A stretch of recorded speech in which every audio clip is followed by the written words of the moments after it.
Assalamualaikum warahmatullahi wabarakatuh.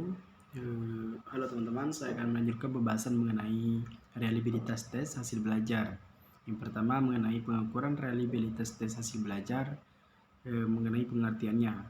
Pengukuran menurut Allen dan Yen adalah penetapan angka dengan cara yang sistematik untuk menyatakan keadaan individu atau objek. Kemudian Jali dan Mulyono mengatakan bahwa pengukuran adalah proses pengumpulan data melalui pengamatan empiris. Pengukuran merupakan suatu kegiatan yang dilakukan untuk mengukur dalam arti memberi angka terhadap suatu yang disebut objek pengukuran atau objek ukur. Dalam istilah pengukuran terdapat dua hal, yaitu alat ukur dan apa yang diukur.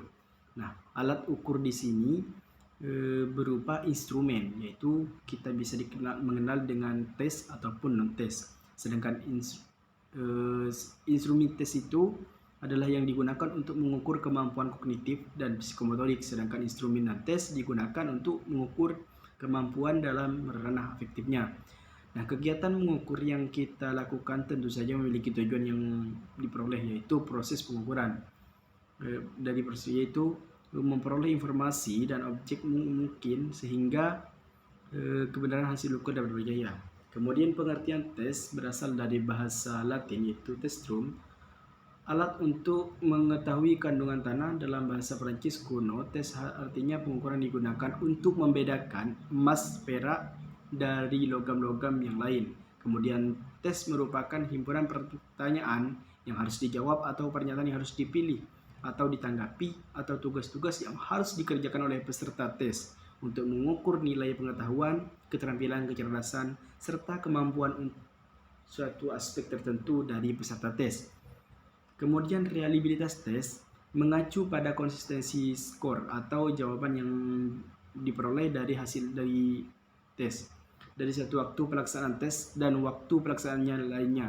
Jika seorang guru memberikan tes yang sama kepada peserta didik yang sama, namun dalam waktu pelaksanaan yang berbeda dan hasilnya dari keduanya tersebut relatif sama, maka tes tersebut dikategorikan memiliki reliabilitas yang baik. Brown menyatakan bahwa reliabilitas mengacu pada konsistensi atau kendala suatu tes untuk mengukur hasil belajar peserta didik.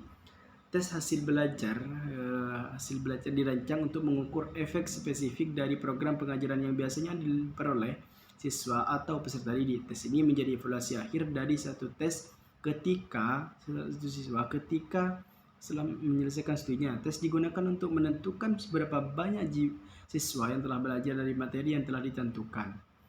Kemudian menurut Brown dalam bahasa Inggris ya, a test to show student achieve material in curriculum within practical time frame. Suatu tes untuk mengetahui atau mengungkapkan seberapa jauh siswa-siswa telah menguasai materi yang ditentukan dalam kurikulum pada kurun waktu tertentu.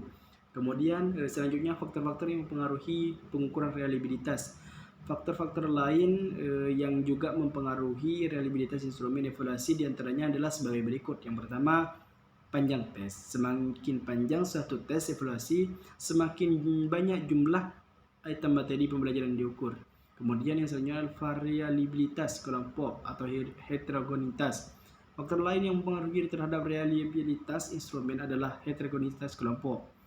Heterogenitas kelompok diperlihatkan oleh besar kecilnya variasi distribusi skor subjek yang variabel yang diungkapkan oleh tes yang bersangkutan mengungkapkan kemampuan bahasa Arab. Maka heterogenitas kelompok diperlihatkan oleh besarnya variasi skor kemampuan berbahasa Arab di antara siswa yang dites.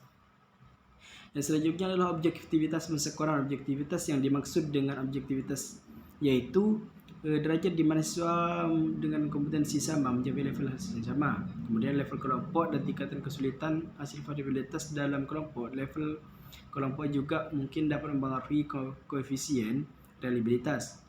Presisi pengukuran dari sebuah tes bisa berhubungan dengan level kemampuan dari orang yang diukur. Bagaimanapun juga tidak ada aturan yang dapat memformulasikan keadaan hubungan ini. Sekian dari saya teman-teman, sampai jumpa di video yang selanjutnya. Wassalamualaikum warahmatullahi wabarakatuh.